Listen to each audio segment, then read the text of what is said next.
Përshëndetje të nderuar shikues, jemi takuar në minutat e ditarit informativ në RTS Gjirokanstra kundër të tjera, sot do të ndiqni. Përfaqësuesja e lartë e Bashkimit Evropian, Kaja Kallas, vlerësoi se Shqipëria e ka të mundur anëtarësimin e plotë në BE në 2030-ën, nëse do të vijojë rrugën e reformave sipas agjendës paracaktuar më parë me Brukselin. Gjatë qëndrimit 24 orësh në Tiranë, zonja Kallas u shpreh se Bashkimi Evropian do të ashtrijë bashkëpunimin me Shqipërinë edhe në fusha të tjera, siç është krimi kibernetik dhe mbrojtja. Gjirokanstra me turizmin e larmishëm që ofron, po sjell për ditë më shumë turistë e vizitor nga mbar globi, duke u bërë një metropol turistik. Rrugët e gurta, kalaja, dyqanet e artizanatit, kulinaria e pasur dhe bujtinat e ngritura janë pikat më të vizitueshme bashkë me muzet dhe monumentet kulturore dhe natyrore. Universiteti i Gjirokanstrës ka realizuar një studim mbi kapacitetin kullësor të kullotave verore alpine dhe subalpine, i cili shtri në qarkun jugor. Rezultatet e përmbledhura në një broshurë do të vijnë në ndihmë lektorëve, por edhe zyrave të planifikimit të kullotave.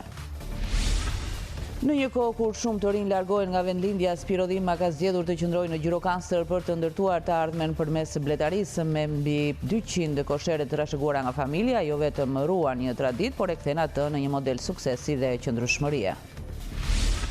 Ju njohim tani më gjerësisht. Përfaqësuesja e lartë e Bashkimit Evropian, Kaja Kallas, vlerësoi se Shqipëria e ka të mundur anëtarësimin në Bashkimin Evropian në 2030 nëse do të vijojë rrugën e reformave sipas agjendës paracaktuar më parë me Brukselin.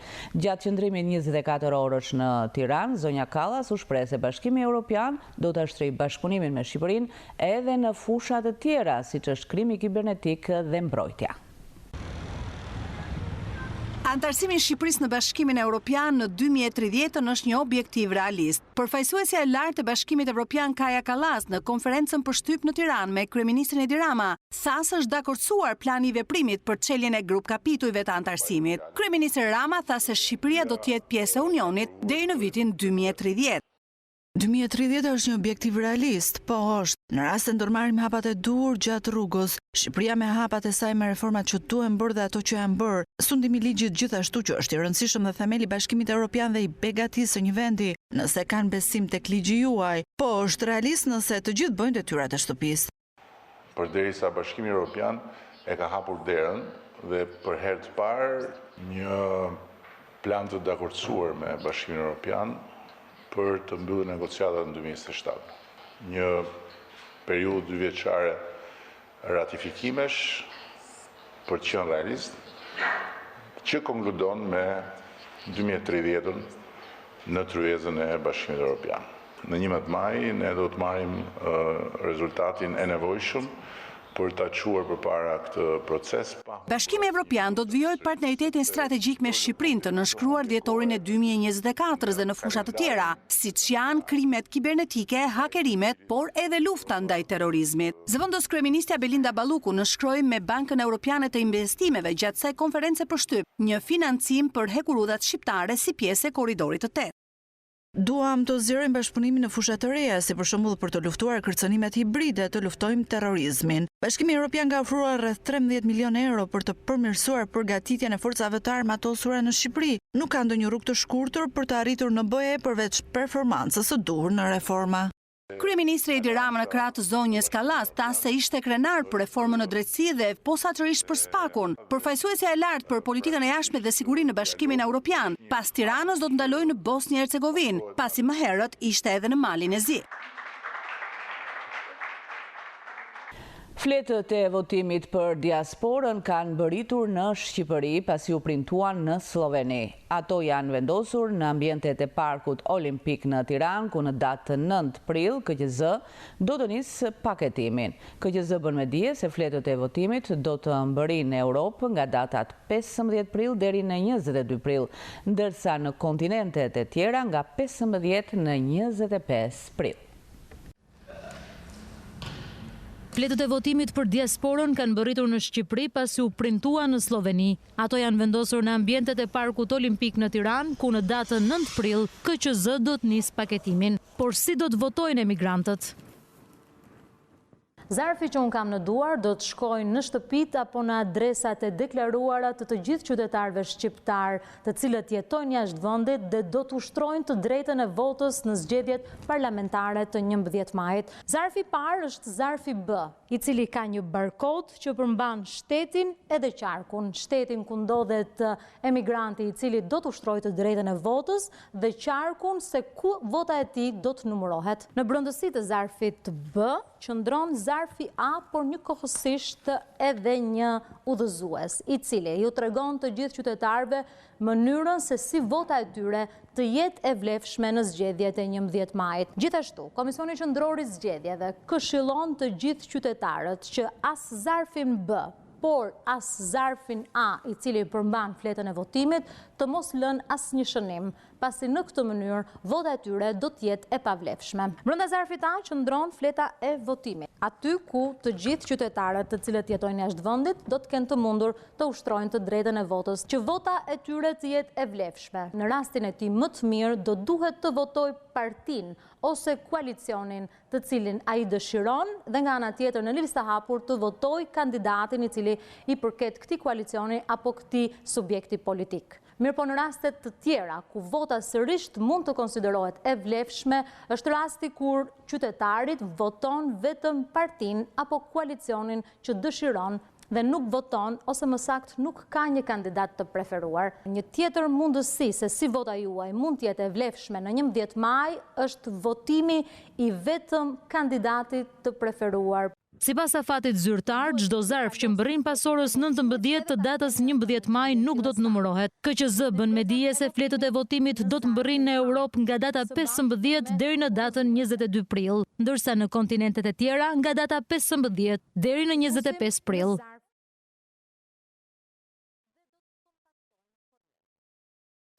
14 qendra votimi nga 50 në total që ka Bashkia e Finiqit janë në proces restaurimi, ndërkohë që pranë KZAZ-s 92 janë dorëzuar edhe listat paraprake të zgjedhësve. Në këtë bashki numri i votuesve kap shifrën e 31.500 personave, ndërsa mësohet se janë hequr emrat e votuesve të cilët janë regjistruar në platformën PER të diasporës.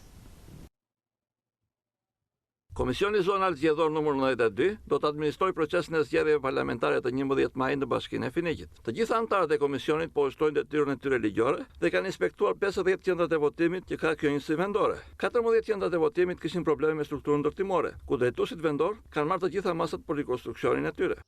Ne kemi verifikuar deri tani 36 qendra votimi të cilat janë në gjendje të rregullt, edhe 14 partija në bashkëpunim me bashkinë. Në thanë që u të ndërruan dhe sot kanë filluar nga rregullimet në të tëra qendrat që kishin ngelur 14 të tjera.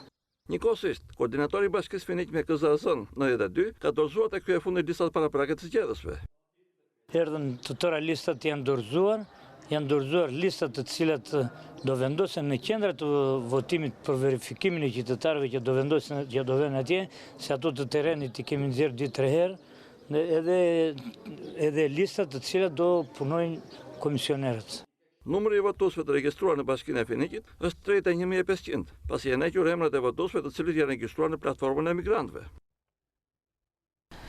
Gjirokastra me turizmin e larmishëm që ofron po sjell përdite më shumë turistë vizitor nga mbar globi duke u bërë një metropol turistik. Rrugët e Gurta, Kalaja, dyqanet e artizanatit, kulinaria e pasur dhe bujtinat e ngritura janë pikat më të vizitueshme bashkë me muzet dhe monumentet kulturore dhe natyrore. Çdo ditë, qytetin e Gurtë të UNESCO se vizitojnë qindra vizitor vendas dhe të huaj, të cilët i japin këtij qyteti më shumë gjallëri. Janë kryesisht turistë gjerman dhe austriak, që po bëjnë turet e para turistike. Të mahnitur nga bukuritë natyrore, arkitektura, historia dhe mikpritja, ata tregojnë edhe arsyet që i kanë shtyrë të ndërmarrin këtë udhëtim. It's a UNESCO Gjirokastra mbart një peshë shumë të madhe duke qenë se është një qytet me histori dhe i përket mbrojtjes së UNESCO-s. Ne së bashku me grupin do të vizitojmë Kalan, muzet dhe pazarin. Do provojmë edhe gatimet e famshme. Të udhëtuarit në grup është shumë interesante dhe bën akoma më të bukur këtë eksperiencë. Është shumë i bukur dhe shumë interesant ky qytet. Duket magjik dhe mistik. Është hera e parë që vi në Shqipëri, edhe për pjesën më të madhe të grupit gjithashtu. Natyra duket madhështore në këtë vend. Ndërkohë, udhërfyesi këtij grupi shprehet se janë të shumta kërkesat e vizitorëve gjerman dhe austriak për vendin tonë. Vizitojmë për herë të parë pjesa më e madhe Shqipërinë, që kanë treguar një interes duke qenë që turizmi po ka një rritje në Shqipëri, e interesi shumë i madh si nga vendet gjermanisht folse, duke qenë se jemi vetëm me grupe gjermane dhe austriake, edhe impresionet gjithmonë të grupeve dhe në vitet e kaluara kanë qenë shumë të mira, për sidomos qyteti i Gjirokastrës i pëlqen shumë, edhe qyteti i Beratit, në të cilat janë, duke qenë se janë të gjitha trashëgimi kulturore, dhe interesi është shumë i madh për këtë sepse të gjithë këto grupe janë grupe kulturore në të cilën vizitojnë Shqipërinë. Dhe shpresojmë që numri të vazhdojë në rritje. Ky është grupi i dytë që ka filluar këtë vit në Gjirokastër, duke qenë sepse gjithmonë tani me Pashkët fillojnë edhe udhëtimet që janë ndej, edhe do vazhdojnë edhe gjithë grupet e tjera deri në maj. Pjesa më e madhe e turistëve janë të interesuar për paketa disa ditore në jug të vendit, ku përfshihet qyteti i Gjirokastrës dhe rrethinat e saj. Universiteti i Gjirokastrës ka realizuar një studim mbi kapacitetin kullosor të kullotave verore, alpine dhe subalpine, i cili është shtrirë në qarkun jugor. Rezultatet e përmbledhura në një broshurë do të vinë në ndihmë blegtorëve, por edhe zyrave të planifikimit të kullotave. Kullotat verore, subalpine dhe alpine në 7 male të qarkut jugor ishin në qendër të studimit të kryer nga Departamenti i Shkencave Biologjike, Mjedisore dhe Ushqimit në Universitetin e Qrem Çabej mbi kapacitetin kullosor. Në disa prej këtyre zonave të dhënat përputhen me ato të gjetura në literaturë, në disa jo, thot pedagogu Lavdi Hasani, i cili jep edhe më tepër detaje përmes shifrave. Në qoftë se flisim që në malin e Çajupit mund të kemi 2 dele, mund të mbashtojmë 2 dele për hektar, nga përfundimi ton çon që në këtë mal mund mbashtojmë edhe 3.5 dele për hektar.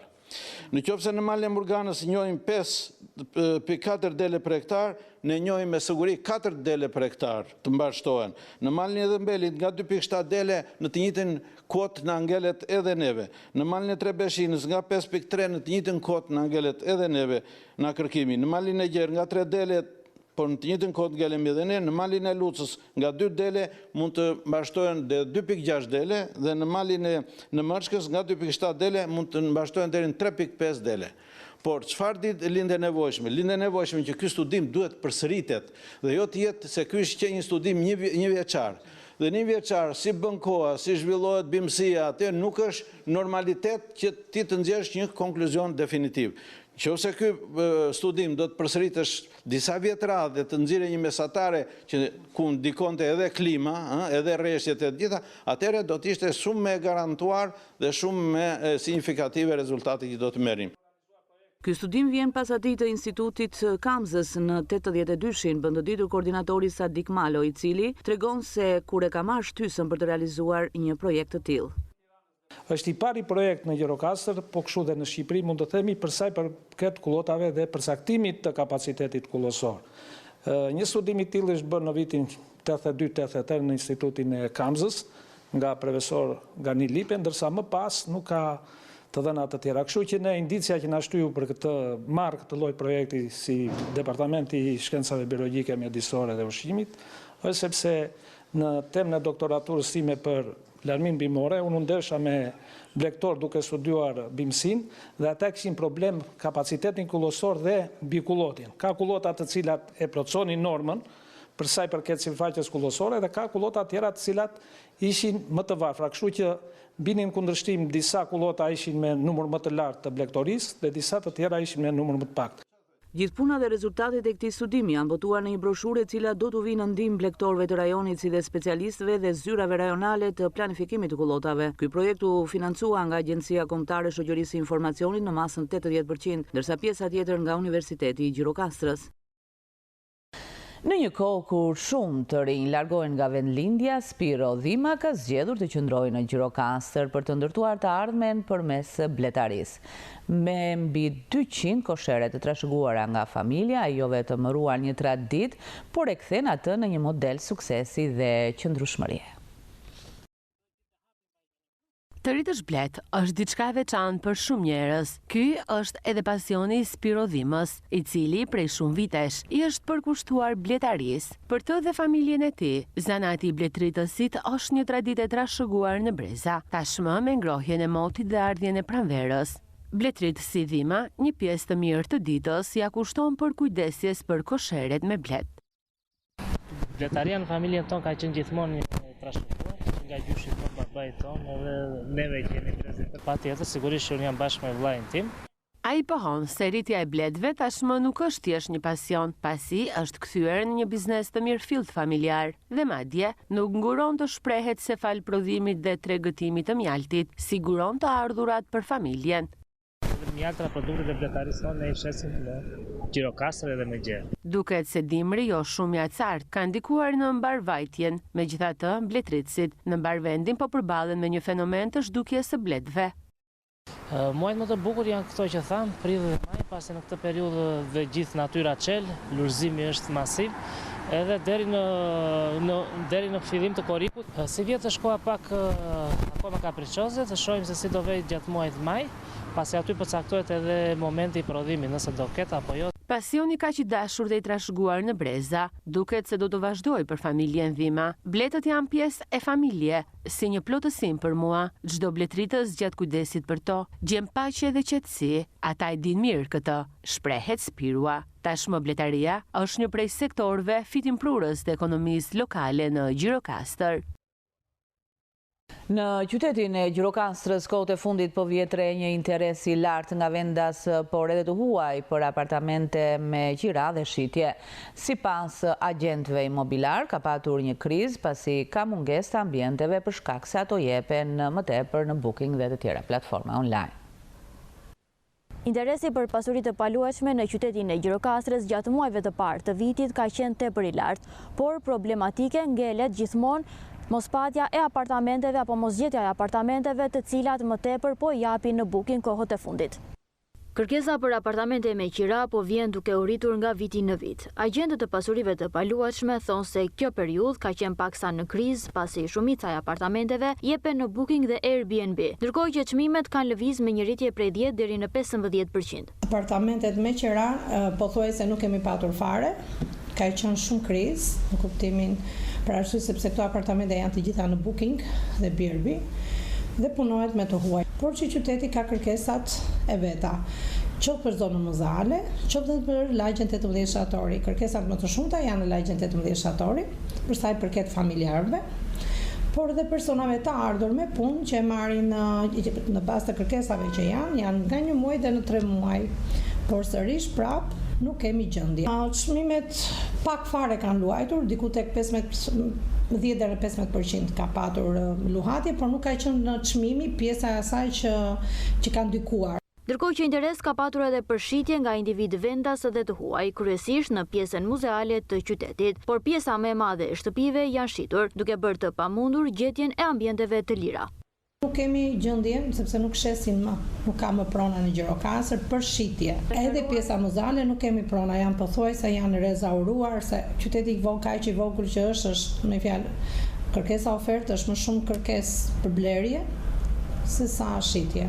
Ka më shumë të huaj faktikisht, por edhe vendas janë të ardhur, gjithmonë të ardhur nga qytetet e tjera. Ka të ardhur nga përmet të Pelen, ka goxha. Më shumë pjesa italianët, deri më tani italianët kanë qenë dhe spanjollët deri në këtë moment, po pak fare edhe nga pjesa e Greqisë ka patur, pse jo. Gjirokastra është kthyer në një qytet tepër të frekuentuar, kryesisht nga të huajt, të cilët dëshirojnë të investojnë. Përfunduam këtu të nderuar shikues, ishte gjithçka e përgatitur për këtë ditar informativ në RTS Gjirokastra. Ndajemi duke ju uruar shikim të këndshëm të programeve në vim.